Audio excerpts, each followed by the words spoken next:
Бүгүн Бишкектеги Курманжан Датка эстелигинин алдындагы аянтчада музыка жана кол өнөрчүлүк аттуу маданий иш-чара болуп өттү.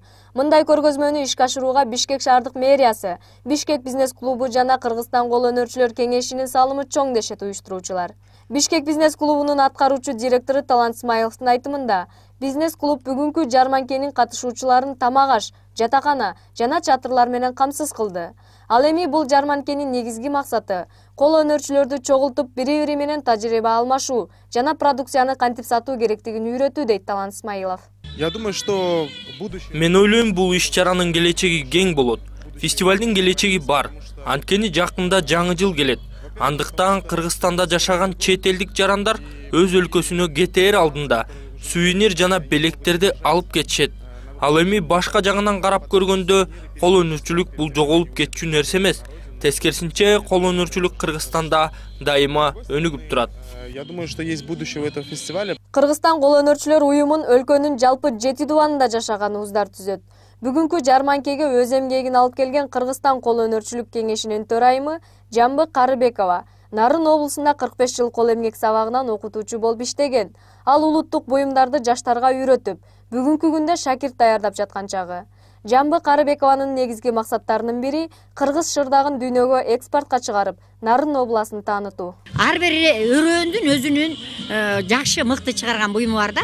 Нарын областыныкы мисалы шырдак болсо, Ысык көл областыныкы боз үйлөрдү чыгаруу, ал эми тиги Алай областарыныкы термечи, Алай Ош областарында термечилик боюнча, саймачылык боюнча күчтүү кетишкен, Талас обласы мисалы үчүн Алагейс боюнча күчтүү кетти. Бүгүнкү жарманкеге катышкан эмгекчил таланттарды Маданият министрлиги ардак грамота жана төш белгилери менен сыйлады. Маданияттын мыкты кызматкери аттуу төш белгиге Калия Карашева да татыктуу болду. Анын негизги максаты кыргыздын унутулуп бараткан саймаларын изилдеп, аларды кайра калыбына келтирүү.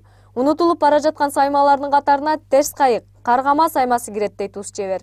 Бул сайма эл арасында колдонулбай калганына 90 жылга жакындап калган. Калия Карашеванын айтымында терс кайык саймасын алгач чакан сумкаларга, кийинчерээк чоң кемселдерге түшүрө баштаган. Бул өтө татаал сайма болгондуктан 2 жума вакытты талап кылат, дейт Калия апа. Өзүңүздөр көрдүңүздөр, мынантип маданияттын мыкты кызматкери деген төш белгиси менен сыйлап атат. Бул мен үчүн ушу 72 курагымда, жашка чыккан курагымда ушундай мен үчүн чоң сыйлык. Ошону алганыма абдан сыймыктанам. Баткен облусунан келген Тоту Гүлбаеванын эмгектеринин көпчүлүгү кийизден жасалган. Ал жарманкеге кийиздердин көптөгөн түрүн алып келип, элди тааныштырып тапшырык алат. Азыр жумушсуздук күчөп турганда тапшырык алуу кыз келиндер үчүн жумуш болуп берет, дейт Тоту Гүлбаева. Бир чоң килемди жасоону 3-4 келин кыздарыбыз 20 күндүн ичинде соккондо араң бүтүрүшөт.